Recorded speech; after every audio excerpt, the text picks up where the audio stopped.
Dude, she's gone. Let's go to the shop. We can buy ice cream and chips. Oh no, not again. Every time I feel sick and it's this whole thing. All this talking, we're wasting time. She'll be back in exactly 2 hours and 48 minutes. No, just no. Every time. It's like 30 quid to buy this big bag of shit food that makes us feel sick. I have to hide all the wrappers, and then at dinner time later I have to pretend that I'm hungry. Yeah, maybe, but that's later. Imagine how good it's going to be now. It's not even good. It's awful. Okay, what if this is the last time? You said that exact same thing last time. Okay, sure, but this time I mean it. My name's Marcus Kane. I'm a full-time nutrition coach and I specialize in binge eating. Sometimes I work with people as their primary point of support. Other times I work as part of a network involving maybe doctors and therapists.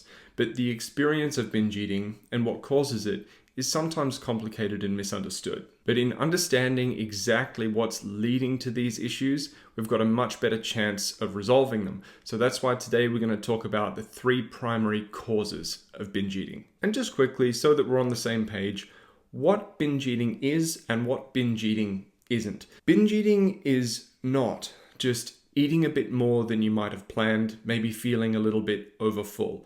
And although consistent overeating can be like a problem in some cases, binge eating and overeating are 2 very different experiences. Binge eating typically involves eating quite large quantities of food in a reasonably short period of time while feeling kind of out of control, and this often happens in secret. Very different to the kind of overeating that might happen just in the company of friends or family. And there is variation in different people's experiences of binge eating. For some people, it can be almost ritualistic, even following like a timetable or like a schedule happening on the same day or the same time.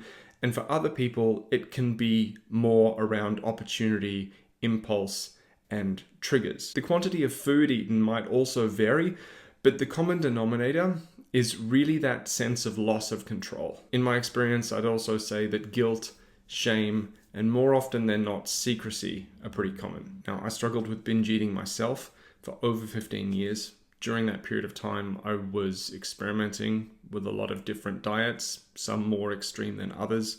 I was dealing with a lot of insecurity surrounding my body image, and I was having a lot of trouble in my personal life, at home and at work. It definitely started for me when I was a kid. There were strong elements of disordered eating at home, and I'd often sneak away to eat large quantities of the foods that I wasn't allowed in secret. So certain foods were like demonized and heavily restricted, but then also offered to me as a reward or as comfort when I'd been good or when there was trouble at home, which was often. As I got older, food very much started to feel both kind of like my best friend, like the thing that was constantly there and available for me, but then also as I became more aware of my physical appearance and started judging my physical appearance, food became my worst enemy as well. So food was in this position where it was both the thing that I relied on to try and make me feel good or to reward myself with when something went right, but then also there was a lot of anxiety surrounding it because of this investment that I had and insecurity surrounding my physical appearance and who I thought I needed to be. And for a long time, I hated myself for the way that I was eating. And at the same time, I felt like being alone eating certain foods was the only time I ever felt any real sense of like peace. So as I described these causes of binge eating, these pillars that hold up the cycle of binge eating, you're going to see that I had the trifecta. So I'm going to break down all 3 of the primary causes of binge eating. Make sure you grab the free download that's in the episode description. These are screening tests that are going to help you figure out which of these 3 causes might be most prominent for you. So in no particular order, number 1, mood dysregulation. The thing about food is that sometimes it works too well when it comes to managing emotion. It can be a distraction, it can be soothing, it can bring a sense of comfort and even something akin to happiness if we're not feeling that good. One of the biggest challenges that we have with food and binge eating in the sense of mood dysregulation is that it is more often than not an accessible avenue to easy, quick emotional regulation. Now, it's really important to know that I'm not saying that it's never okay to make an emotional food choice, right? It's normal to have emotion and food tied together in a way. We're human. Emotion is going to play a role in our food choices.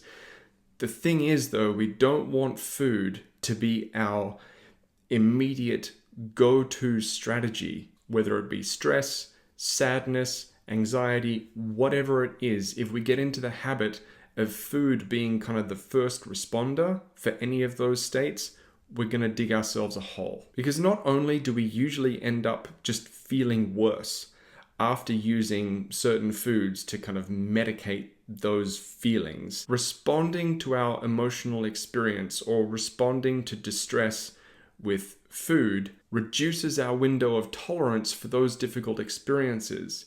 So not only are we engaging in a kind of coping strategy that's usually going to make us feel worse in the long run, we also put ourselves in a position where our ability to handle those emotions without food as the distraction or as the support gets diminished. So leaning on food as a primary coping mechanism, it usually makes us feel worse sooner rather than later, and it reduces our window of tolerance for those difficult experiences, which then of course feeds the cycle. Again, in no particular order. Number 1, mood dysregulation, one of the primary causes of binge eating. Number 2, the overvaluation of weight and shape, making physical appearance the most important thing about us, or the cornerstone of our identity. Now, there's nothing wrong with taking a bit of pride in our appearance. It's human to want autonomy when it comes to our appearance. It's human to have our identity wrapped up to a degree in our appearance. But what I'm talking about here is the overvaluation. This is really important because these things exist on a spectrum. It's not a question of do you care or do you not care.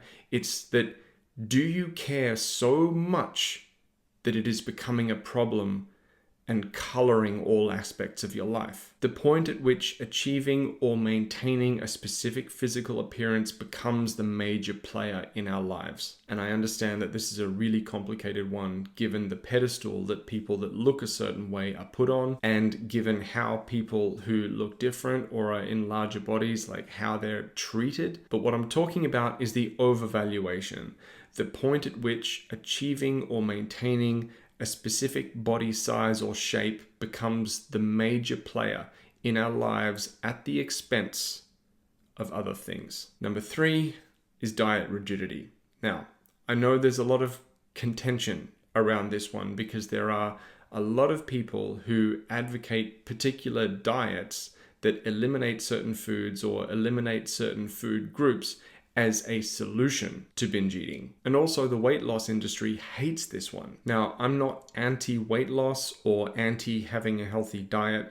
I just want to encourage you to get a bit curious about what options you might have available to you if you are experiencing some struggles with binge eating while trying to stick to a particular diet. Because it's not my place to sit here and tell you what is or isn't right for you. I've been working with clients since 2007 and I've never come across two people that are the same. But if you are struggling with binge eating, I would definitely recommend treating these 3 areas as the first port of call for places to put some time and work in order to break the cycle of binge eating. So grab the download from the description, fill out the screening tests, see what comes up for you, and throw this video a like if you found it helpful. My name is Marcus Kane. See you next time.